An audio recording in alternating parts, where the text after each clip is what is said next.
Hi, this is Grace Power, and today I just wanted to do a review of the Classical Conversations, which is a curriculum we started using this school year with Stellar, who's 5 years old. And before getting into that, I was doing Acellus at home, and he was doing really well with that. But Sean kept talking about Stellar being part of other, going to a school or being part of other kids. And so I just was searching around and we met up with the director of this group called Classical Conversations. And the one that we are going to meets in Palm Bay, Florida. And they are I don't know how if they're like a bigger group or a smaller group, but they outgrew their other facility, so now they're in a little bit bigger facility. So the different ones can be different sizes. And there are 5 students in Stellar's class right now. And how it works is that they can go up to 12 students, and then once they get to 12, then they'll break off, or I guess 13, they would break off into 2 groups of smaller, 6 and 7 groups, just to keep the class size small so that there's more individual attention and it just kind of keeps things easier to manage. So Stellar's class is actually on the smaller side. And people can join anytime that you don't have to just join at the beginning of the year. And because Classical Conversations is nationwide and even I think in other countries, when people travel, they might or move, they could jump in the school year at any, move from one group to another group. But anyways, it was also I will mention that the price was very reasonable. There was some other homeschool groups I looked at that were more expensive, and then of course private schools and things like that were more expensive. But this was I think for everything, materials and enrollment and everything was under $1,000 for Stellar. I think it was probably closer around 900, something like that. So definitely doable. And that included materials and everything. So it might have even been less than that. But anyways, just to give you an idea, and each school might be slightly different depending on their facility charges and things like that.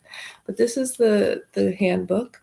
And this has everything that he's going to need for the foundations curriculum, which since he's 5, he's just part of their basic program that's called Foundations. And then when he gets a little older, they extend it to another program called Essentials. And then when he's in the higher classes, they call it Challenge. And Challenge is really incredible. So I'm already kind of envisioning Stellar sticking with this program up through high school, because we're doing really just loving it so far. But anyways, I just wanted to kind of show you this book and then show you kind of how the curriculum works different than a lot of other curriculums. So this is a typical week of work. So how it works is they will learn, they go to school once a week and they work with a tutor, and I actually stay in the classroom with them so that I can also learn the information and learn some of the ways that they help the kids memorize the information. And then when we go home and we continue to work on this information for the week, I have ideas of how to teach Stellar. So their idea is that when they go to the school, that's when they work with their tutor, but that the parents are the teachers. So that's why it's perfect for homeschooling. But it's really great also to have the support and to have the social interaction. When they go to the school, they do art, science, and music. So there's extra. I think that was one of the things that drew me to it. I was like, oh, that's really neat. And Stellar's already, we're on week 9 of his first year going through, and he's just loving it.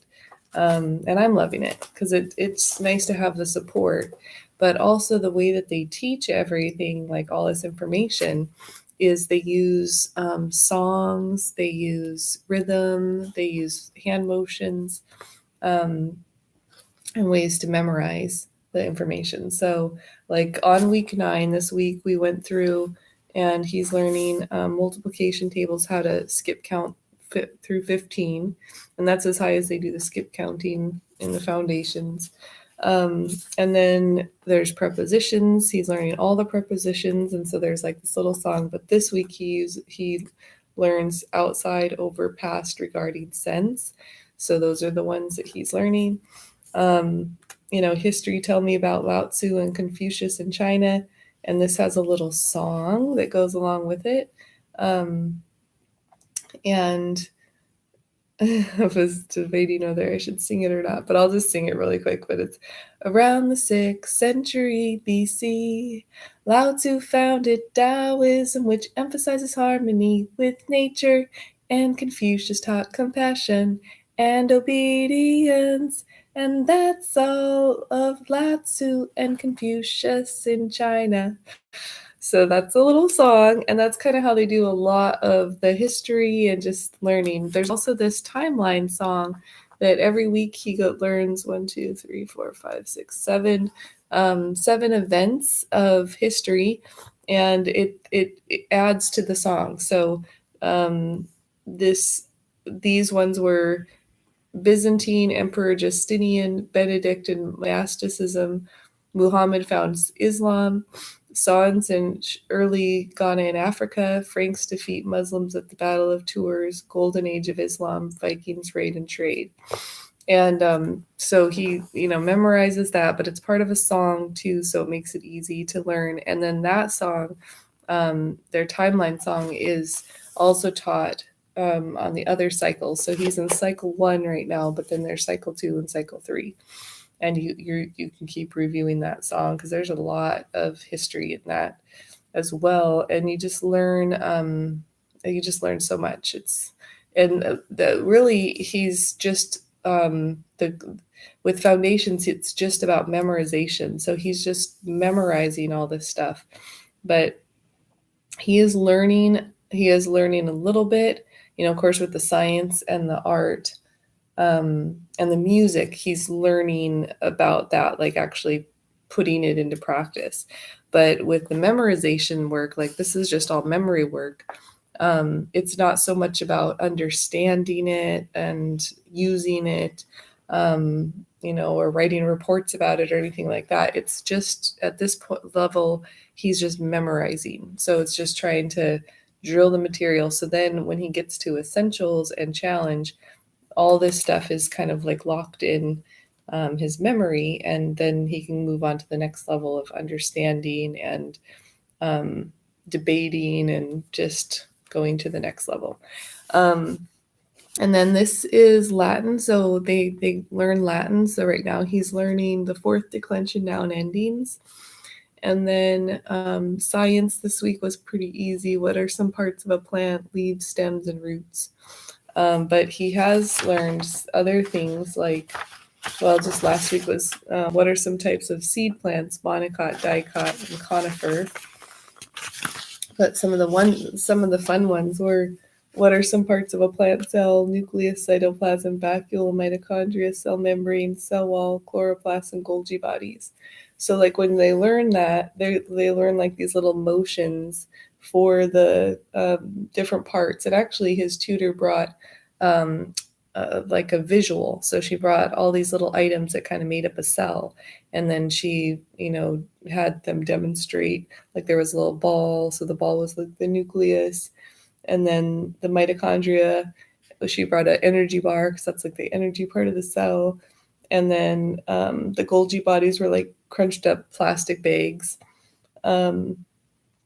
So anyway, she was able to give them more of a visual, and then that helps you memorize it. So even when I did it at home, I didn't actually make a replica of that, although that would have probably been more beneficial. But I just would like say, what was that ball called, and try to have them visualize the cell, parts of the cell. So anyways, just that, I think that gives you a little glimpse into what the memorization work is like. The one thing I didn't talk about was the maps, which is really cool because he's already learning different parts of Africa, and then it goes. He just started learning about India and China, which I guess is on this. So this just shows like all the places that he will learn this cycle. And then this is all the places he will learn this cycle. But what he, those are kind of my cheat sheets, but what he's learning to do is actually on the blank map, locate those locations. And this is like a wipeable map, so we can draw on it and then erase it and draw on it again. So every week he learns a little bit more places, like 5 or 6 new places on the map. And what's really cool is that the way that they kind of line it out this cycle is that the places that he's learning relate to the history that he's learning too. And for instance, there's a lot about like the Roman Empire, the Indus River Valley, the Egyptian Empire, the ancient Greece. So he's learning like the Hittite Empire, Hebrew Empire. So he's learning on the map where those empires were parts of the empires. So anyways, it's just really, I'm learning so much, and I'm also refreshing memories, from, it's kind of like coming clear, but I'm also putting some pieces together that I was like, oh, I never really pictured history in this way, because with the timeline, it really helps you kind of see what came first, what came after, and then it just helps to have more clarity about who these people were and what part of geography they were involved in. So anyways, back to just kind of doing a review, telling you about it. But obviously I really like the program, but how I'm working with it is I do, so on Tuesdays we do the class, and it goes from 9 a.m. to noon, and then we stick around through, they have lunch, and then the other kids go to essentials after lunch. So we stick around for lunch sometimes just so Stellar can play and be with the other kids. And I can talk to the moms. And it's kind of nice to have that time. And then on Monday, Wednesday, Thursday, Friday, I usually do homeschool at home, unless he has a field trip. There's been some field trips he's had that go in the morning. And if they're in the morning, then I don't do homeschool that day. But if he's home in the morning, then the field trip's later in the afternoon, then we'll go ahead and do homeschool.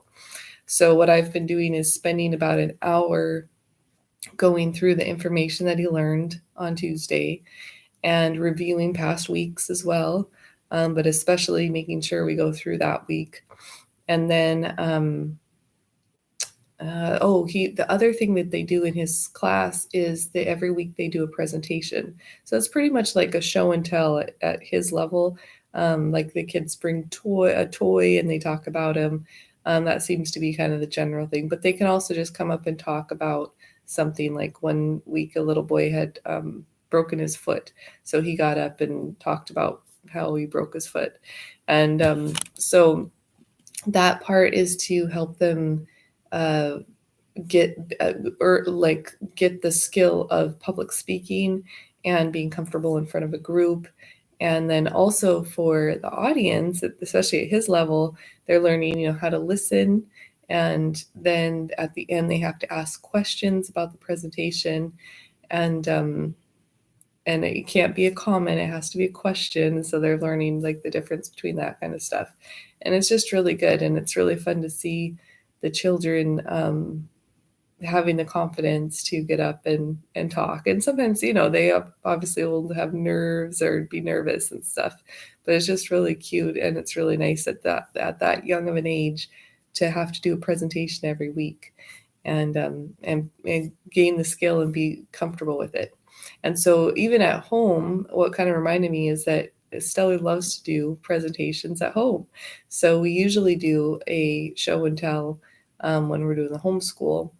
And because he's an only child, we've actually created a classroom environment where we imagine there's other students in the classroom and we even interact with them. So it's kind of like an imaginary um, game that we play. And the other students will ask questions or they'll make comments throughout the it's usually during the show and tell time, but it can be even any time really. Just I might say like, okay, class, settle down, listen up, and things like that, just to make Stellar kind of a part of a group.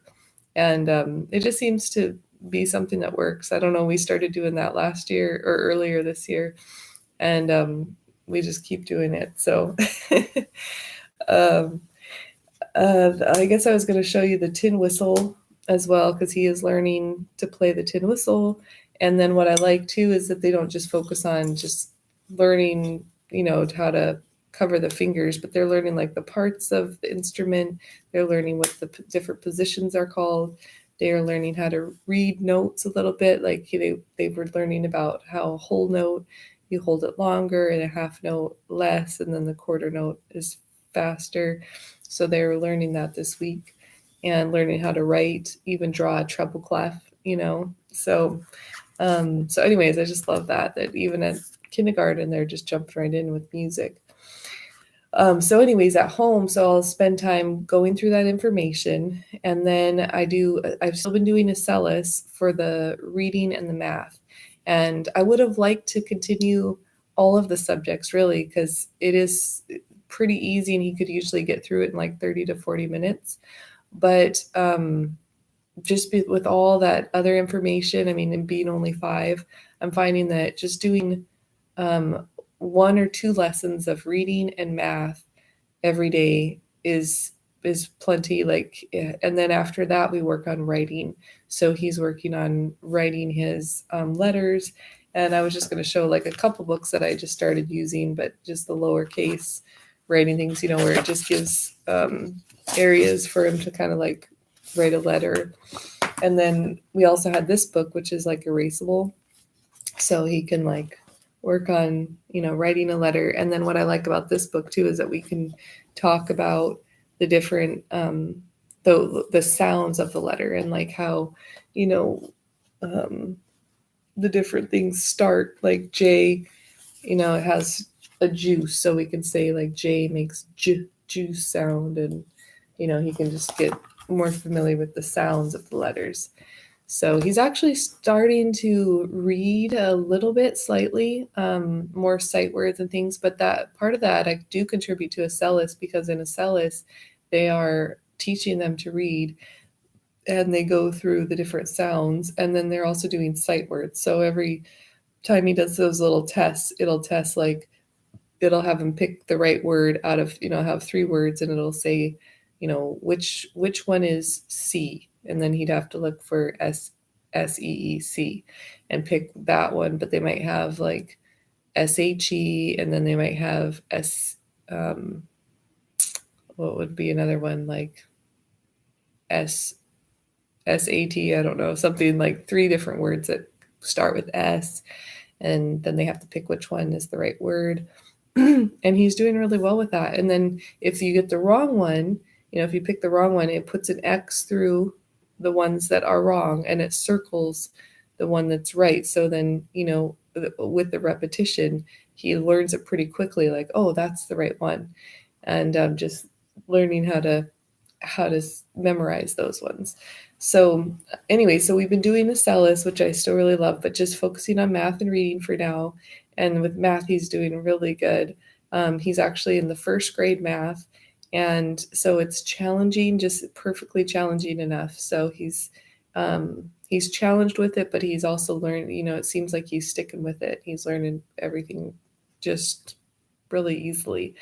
And I still really love that program. It makes it super easy. It also kind of breaks it up, since I am teaching so much with the classical conversations information, that then he gets presented the reading and the math from another teacher. So I like that. And then I just like that there's all the testing and all the his work is kind of recorded. So then when we do meet with, I forget what they're called, but like the evaluator at the end of the school year to kind of move into the next grade and track it with the state. That we have all the records right there. Like here's all his records, and then the classical conversations, and he'll just be able to keep on track with all of that stuff. But anyways, that is going really well. I'm loving it. I think at his age level, he's doing really good. I'm fortunate to have such a wonderful child. But I do work with him, like with his personality and with the day to day stuff that comes up. Some days he's more focused and can sit longer. The other days he's more active and a little bit more just wants to run around or not pay attention as much. Or even sometimes he's kind of like more in a moody day. And I find that if we start early in the morning, it's better. So I usually try to go in on school about 8:30 or 9 o'clock, so that we're done by 10:30 or 11 o'clock. And there's some days, I guess, we've been going a little bit longer, but I usually do take a snack break in the middle. And one thing I just started doing was kind of doing the first hour in his bedroom, which is like that's where we have his classroom, and then doing the second hour out on our kitchen table where he can sit. And it just seems to be working really well like that right now. And that's where he can do Acellus, he can work on his writing, um, and that's been working out for us so far. So, anyways, hopefully that gives you a little glimpse into the Classical Conversations program and just how it's so different from a lot of curriculums because of the support that you have, and also just the way that they lay it out with the memorization, and just make it really easy. But wow, he memorizes so much in such a short time. It's incredible, and I'm memorizing all this stuff too. So it's been good for me and good for my mind as well. So, anyways, that is all I will say. If you have questions, just make comments on the video and I'll get back to you. And I'll see you in the next video. Thanks for tuning in.